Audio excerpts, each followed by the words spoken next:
चेतना आनंद वचनामृतम 23वां खंड। चेतना की मुख्यतः 4 अवस्थाएं हैं: जागृत अवस्था, स्वप्न अवस्था, निद्रा अवस्था और तुरीय अवस्था।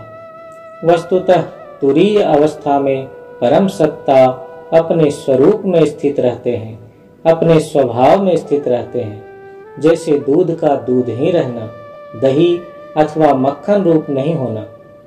अतः यह चेतना के दूसरे 3 प्रकारों के नियंत्रक हैं। इसलिए परम पुरुष को 3 लोकों का अधिपति कहते हैं। वे 3 लोक चेतना के 3 प्रकार जागृत, स्वप्न और सुषुप्ति अवस्था हैं। चेतना की इन 3 अवस्थाओं की निम्नलिखित मुख्य विशेषताएं हैं। जागृत, इस अवस्था में चेतन मन सबसे ज्यादा सबल और सक्रिय रहता है। इस अवस्था में इंद्रियानुभूति अत्यंत तीव्र रहती है और चेतन मन प्रत्यक्ष इंद्रियानुभूति के आधार पर ही वस्तु सत्ता के अस्तित्व को स्वीकार करता है, बनिस्पत मानसिक विचार, चिंतन आदि के। इस अवस्था में केवल मन के कार्य को ही वह सत्य समझता है। इंद्रियां प्रत्यक्षतः काम नहीं करती है। निद्रा, इस अवस्था में न तो इंद्रियां और न चेतन मन ही प्रत्यक्षतः सक्रिय रहता है। मन के कार्यों को भी वह नहीं जान पाता है। ये दोनों परोक्ष रूप में कार्यरत रहते हैं और परम तत्व दोनों के न्यूनतम आवश्यक कार्यों में संतुलन रखते हैं। चेतना के इन सभी रूपों में यदि परम तत्व साक्षी सत्ता और नियंत्रक सत्ता के रूप में समर्थन नहीं दे तो अनुसत्ता स्वयं कार्य करने में अपने को असहाय पाता है। उदाहरण के लिए, जागृत अवस्था में तुम्हारी आंखें, कान और दूसरी इंद्रियां भले ही सक्रिय रहे, किंतु तुम्हारी देखने की शक्ति, सुनने की शक्ति आदि परम सत्ता से ही मिलती है। परम पुरुष तुम्हारी इंद्रियों की इन शक्तियों को खींच ले सकते हैं। वे तुमसे किसी भी समय कार्यरत इन शक्तियों को खींच ले सकते हैं। उदाहरण के लिए, यदि वे तुम्हारी बोलने की शक्ति को छीन लेंगे, तब तुम्हारी जिह्वा रहते हुए भी तुम में बोलने की शक्ति नहीं रहेगी। उनके समर्थन के बिना तुम कुछ भी नहीं हो, कुछ भी नहीं कर सकते हो। वे ठीक समय तुम्हारी किसी विशेष शक्ति को तुम्हारी कार्य चेष्टा में लगाने के समय रोक दे सकते हैं।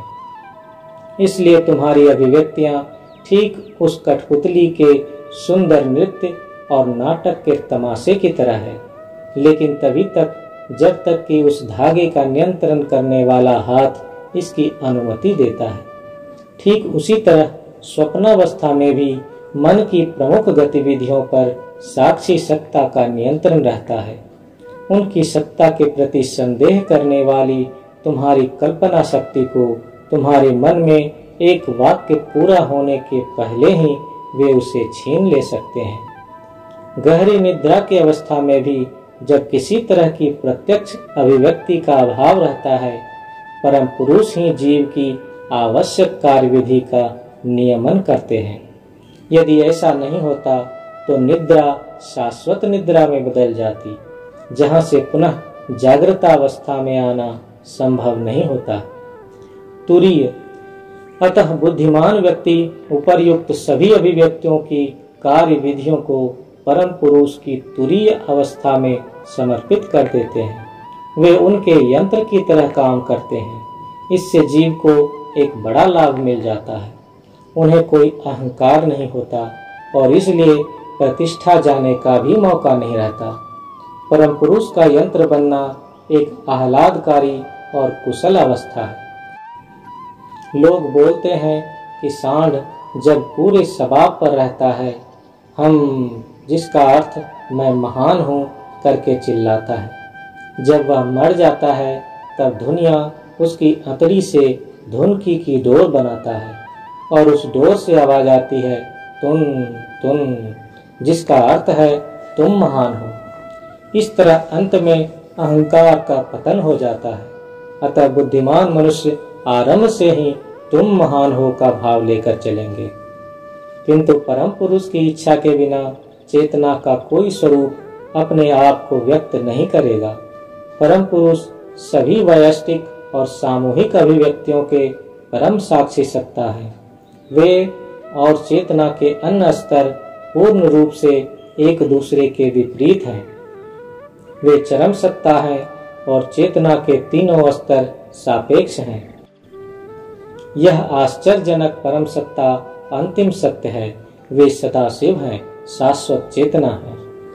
तुम जो कुछ भी करते हो, परम पुरुष सभी कुछ देखते हैं। उनके लिए तुम्हारे शरीर का कोई भी भाग बंद नहीं है। वे तुम्हारे अस्तित्व के अंतस्थ भाग हैं। आज मैं बहुत व्यस्त हूँ, मुझे एक पार्टी में शरीक होना है, इसलिए मैं 3 या 4 मिनट ही साधना करूँगा। वे जान गए कि तुम साधना से ज्यादा महत्व दावत को दे रहे हो। वे तुम्हारे बोले हुए शब्द और बिना बोले हुए शब्द को भी सुनते हैं। वास्तव में वे तुम्हारे बोलने के पहले ही सुन लेते हैं, मन में आने के पहले ही सुन लेते हैं। इसलिए उन्हें मन के भीतर, बाहर और अंदर की सभी अवस्थाओं का पूर्ण ज्ञान है। उनसे कुछ भी छिपाने की चेष्टा में तुम सफल नहीं हो सकोगे। तुम्हारा उद्देश्य तुम्हारे भीतरी मन और बाहरी अभिव्यक्तियों में समानता होनी चाहिए। अपने मन को भीतर और बाहर से एक बनाओ, समान बनाओ। प्रत्येक में ही 2 व्यक्तित्व रहता है, एक बाहरी और एक भीतरी। भीतरी वाला कम जटिल रहता है, किंतु बाहर वाला दिखता है बेहतर, कुटिलता युक्त बेहतर। साधना का उद्देश्य है दोनों व्यक्तित्व को एक दूसरे के निकट लाना और उसे एक में मिला देना। एक उदाहरण लो, जब कोई व्यक्ति किसी के निकट आता है, तब उसका बाहरी व्यक्तित्व कहेगा, आइए सर, यहाँ आपका स्वागत है, आपको देखकर बड़ी प्रसन्नता हुई। और उसका भीतरी व्यक्तित्व कह सकता है, यह दूसरी आफत कहाँ से आ गई। एक साधक बाहर और भीतर से एक रहेगा। जब तुम भीतर और बाहर से एक और समान हो जाते हो, जब तुम्हारी चेतना की सभी अभिव्यक्तियां परम सत्ता के साथ एक समान हो जाती हैं, तब तुम्हारे व्यक्तित्व का द्वैत भाव समाप्त हो जाएगा और तुम अस्थायी शांति तथा महानता में प्रतिष्ठित हो जाओगे।